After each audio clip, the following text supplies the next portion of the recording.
Hey buddy, this is Kwa.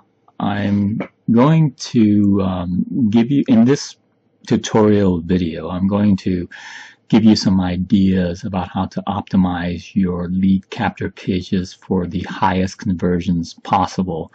And I'm going to title this presentation, Best Practices for Lead Capture Pages. It's probably going to be on two videos because I have a lot of information I want to cover. And so I don't want my videos to be too long, so I'll probably cut it into two sections.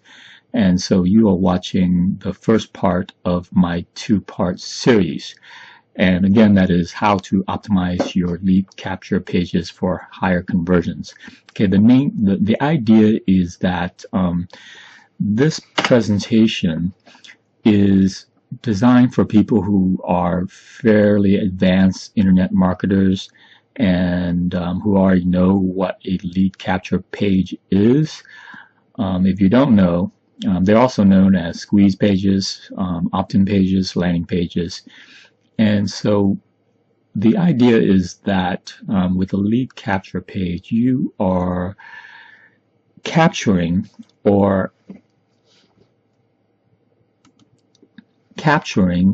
the information of your prospects.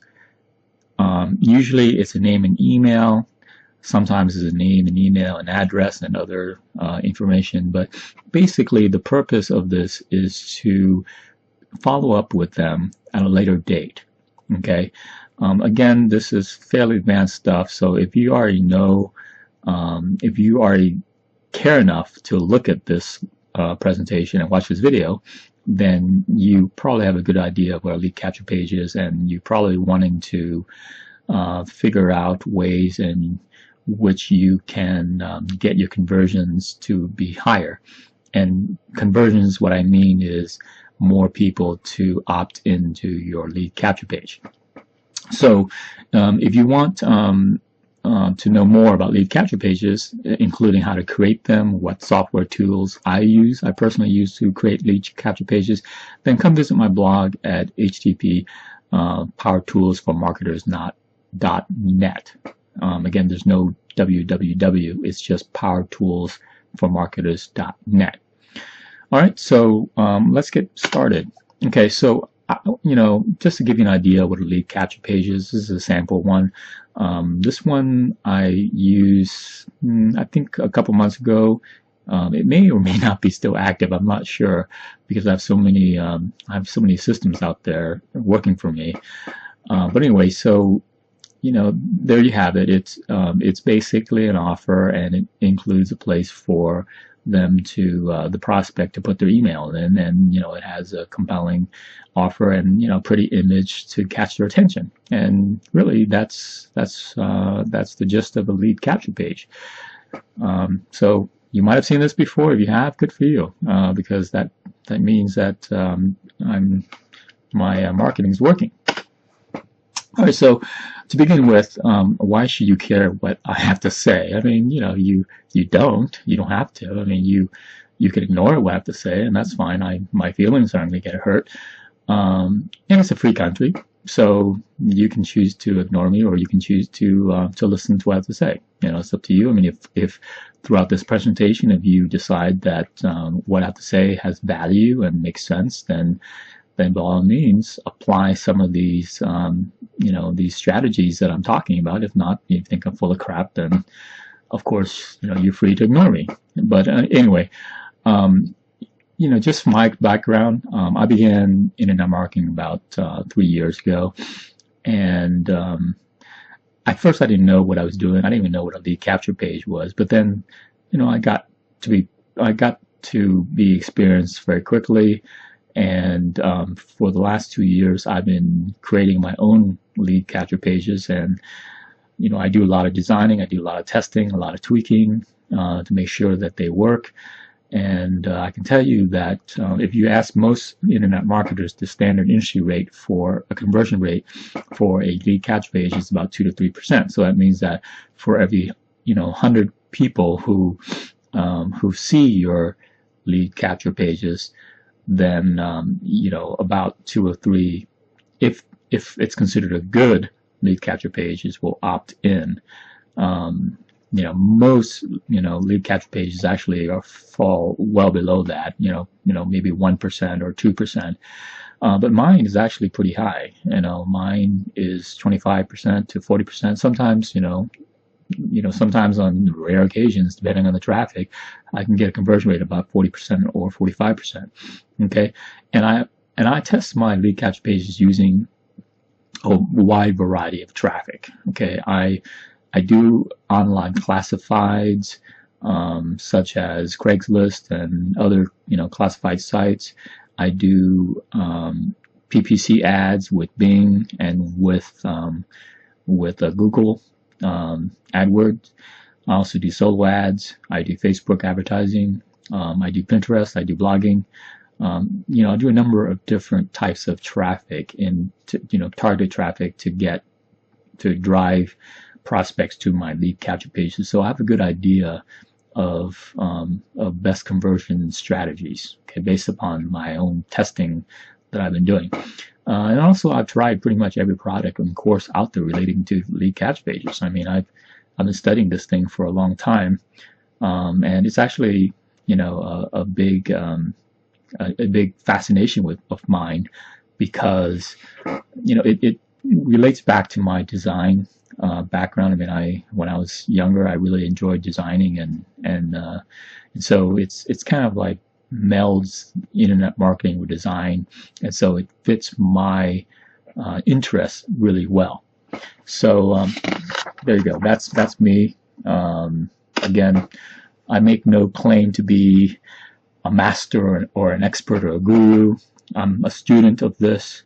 I've been learning, and I will continue to learn for as long as I can, and that's just the way it is, because with internet marketing, it's very fast paced, and if you don't have a humble attitude, if you think that you know everything, then you probably will get left behind really quickly. So if something is interesting that someone else is doing that I think is worth emulating and worth copying or worth trying out, then I would do that. And that's another piece of advice I can give you, is that if you see something that captures your interest, chances are it's going to capture your prospect's interest. So there's nothing wrong with copying. Not. I mean, I don't want to say copy, word for word or image for image. I'm just talking about just ideas behind something that you think is interesting. So I mean, that's part of what I do, is I see stuff that works, and I do my best to emulate that. I guess what they say is imitation is the best form of flattery, or something along that line. But anyway, you get my point. Okay, so here are the necessary elements of a lead capture page. This is just my opinion based upon my experiences. Your mileage may vary. I mean, you may be in a completely different industry that requires a lot more complex lead capture pages, but I doubt it. I mean, I think that for the most part, a lead capture page is a lead capture page, regardless of your industry. They all work the same way. So the two things that you really need is a compelling offer that makes a visitor want to opt in. Okay, what that means is that you want to offer something to somebody that entices them to put their email in. Okay, you want to offer something of value. Okay, that's really important. Something of value, something that they would want to have, or that they would be interested in enough where they would exchange their email for. Okay, because you got to remember that people are very protective of their emails. And we don't like to be spammed, and so before we put in our names into something, even today, I mean, I'm a marketer, and I still don't necessarily enjoy, or I don't jump at putting my names into someone's lead capture page, is because I want to make sure it's compelling. Okay, this is called a lead magnet, and a lead magnet can be anything. It could be you know, information that you can provide to them that only you have or that is hard to come by. Maybe a free gift, you know, maybe a subscription to something, maybe a trial product, you know, I mean, that it could be anything.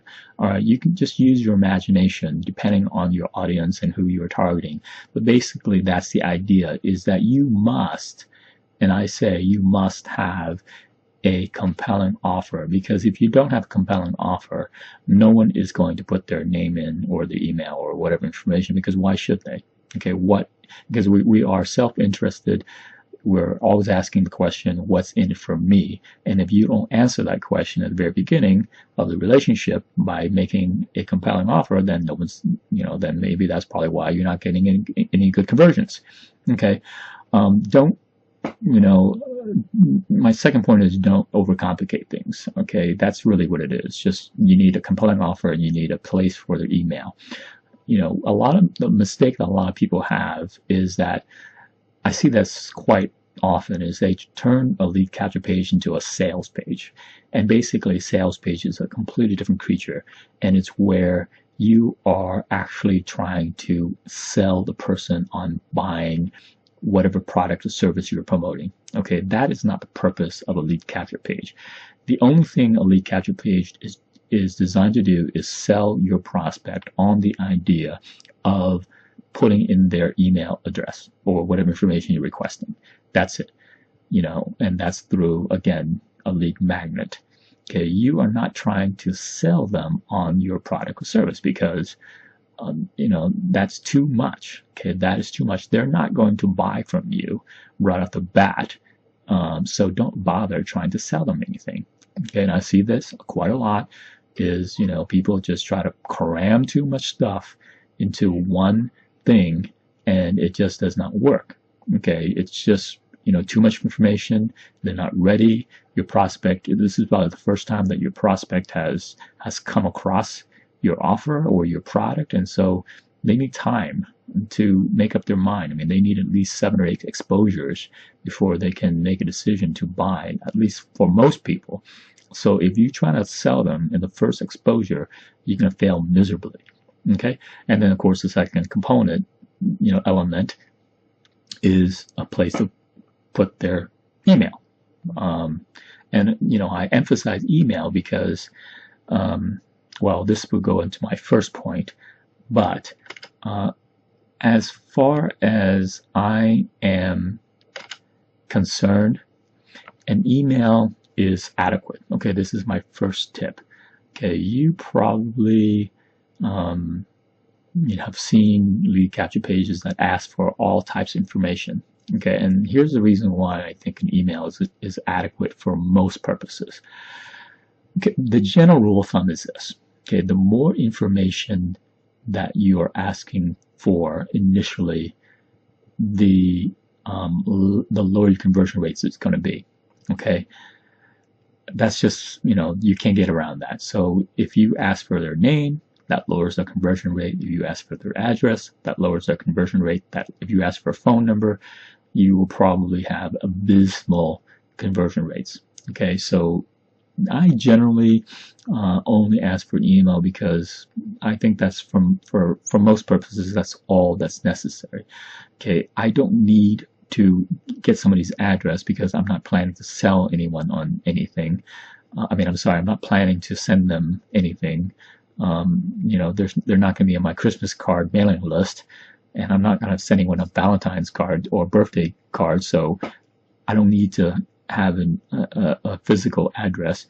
Same thing with a phone number. I don't call prospects, and so I don't ask for a phone number. But if you are in the industry, or you are in, if you need or you want to get a phone number or a mailing address, then what you need to do is you need to make it apparent why you need this. Okay. For instance, you know, I've seen people landing pages where they're asking for an address, but then it doesn't really, you know, the offer itself doesn't tell me or doesn't lead me to any type of belief that an address is necessary. So if I'm going to download a video. Why do I need, why does this person need my address? See what I'm saying? So if you want to ask for an address, then what you want to do is you want to let them know that the purpose is you are mailing them something. Maybe it's a starter kit, maybe it's a sample product or something along that line. Or same thing with a phone number. I mean, you want to ask for a phone number, then you want to make it clear that this is the reason why you're asking for it, and that you're going to call them, okay? And then you want to make sure they expect you to call them. So again, unless you're doing these things, and for most people, it's probably not necessary. You can get this information at a later time, but if you really feel the need to, then make sure that you explain why. That's enough on that point. All right. I would make my, and this is tip number 2, I would make my offer blind. And what I mean by that is that in your lead capture page, you don't want to divulge the name of your company or your product or your service, okay? No brand names. I mean, I know that a lot of people think that they need to plaster their lead capture pages with their brands, with their name of the company, because they think that's really compelling. But believe it or not, nobody cares about your company except for you. Nobody thinks that your company is amazing except for you. So that, the fact that you are affiliated, you are representing company A, B, or C, or all of those things, does not matter to anyone other than you. So it's not necessary to have company branding. In fact, it could be a detriment. And the reason for that is that if you are you're a person, if you are representing or promoting a company that's well known, and I'm going to use Amway for an example, because it's very well known, and a lot of people have some type of opinion about Amway, and I don't. I mean, I don't, I've never been involved with Amway, so I've never had any experiences, good or bad. So I'm just using Amway as an example because it's a well-known company. So don't get insulted because I bring this up. So let's say that you have a lead capture page and you have Amway plastered all over it. Well, what if one of your prospects or one of the persons who visits this lead capture page sees this, and they had a bad experience with Amway, or they have a negative, connotation or negative perspective, good, whether it's right or wrong doesn't really matter, but whatever it is negative, right? So are they going to opt into your lead capture page? No, probably not, because they would have no interest, because they already formed an opinion of your company. So why would they? So that's why, it's a double-edged sword for you to put in your company name in your lead capture pages. And that's why I advise against it, because you could either run into somebody who really likes it or run into somebody who doesn't. And if you run into somebody who likes it, then chances are they probably are affiliated with the company already. So you're barking up the wrong tree. And if you run into somebody who doesn't, then you just wasted the traffic. So anyway, that's my advice. And I know that this is something that other marketers advise as well. I don't know anyone who does really, really well as an internet marketer and uses lead capture pages who use branded capture pages. So that should tell you something. All right. So my next point number 3, is to drive targeted traffic. Okay. And what do I mean by that is that you want to match your lead capture page with a specific audience. All right. You don't want to, and I think that has, I think my high level of success has a lot to do with it, because I know how to drive targeted traffic. I know how to get the right person in, the right set of eyes in front of my lead capture page. Not to brag, but I'm pretty good with finding the right audience. Okay, and there, that's a whole different animal altogether. I mean, that's a whole different video. I might make a video about that. But basically, the key is that you want to match the lead capture page with the correct audience. So, what do I mean by that? So, if you are selling, maybe dog products, okay, pet products or whatever, you want to match your lead capture page to an audience that has expressed an interest in pets. Okay, that seems obvious, but but I know that people just don't do it because people have this mistaken impression that if you cast your net as widely as possible, then you're gonna have greater number of success. No, it doesn't really work that way. You cast your net as widely as possible. That means you're gonna just get more rejections. It doesn't mean that you improve your chances.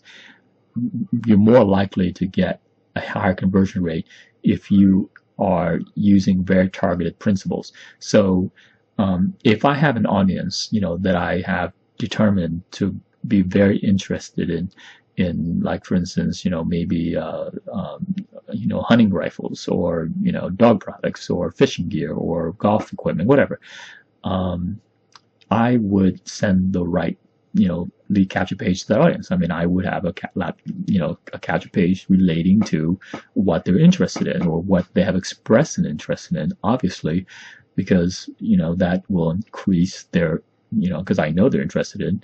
I know they are warm prospects, and so that's what you want to do.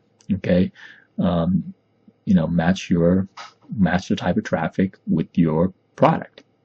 I mean, I hope that makes sense. I mean, I think it's pretty basic, but I don't see a lot of that, unfortunately. So my fourth tip is how to get real opt-in rates. Okay, one of the pitfalls or one of the annoying things about about lead capture pages or internet marketing is that people put in fake emails. Okay, you've probably done it yourself. I'll raise my hands and admit that I've done that myself. And this is annoying. I mean, it doesn't really hurt you, but what it does is it increases your bounce rates for your emails.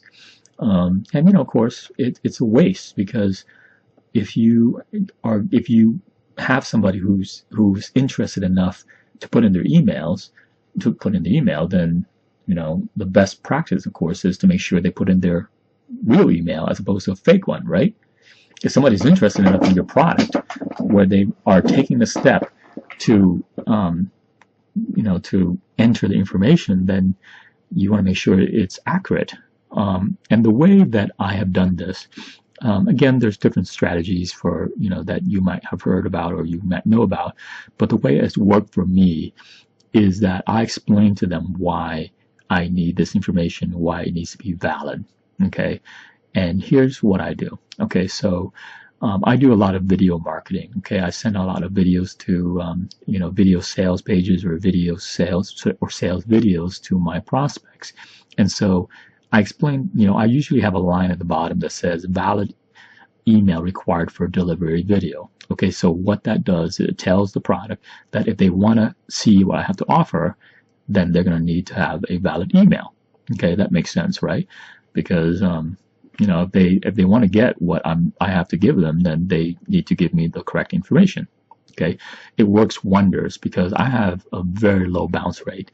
In fact, I can sell hundreds, sometimes thousands of emails, and my bounce rate would be less than 1%. Okay, and that's because since I've started doing this, I get valid emails. I don't get fake emails. It's rare now that I would get a fake email. Okay, so anyway, I think that's probably one of the best things that you can do to increase your real opt-in rates, not just your fake ones. And with this point in mind, I'm going to take a break and start my next video, because I think I'm coming up on 20 minutes and I don't want to be too long-winded. So anyway, my name is Kwa. I'm here to help you break through, and look out for video number 2, and I should have a link at the bottom of this video so that you can watch video number 2. So I will see you in a little bit.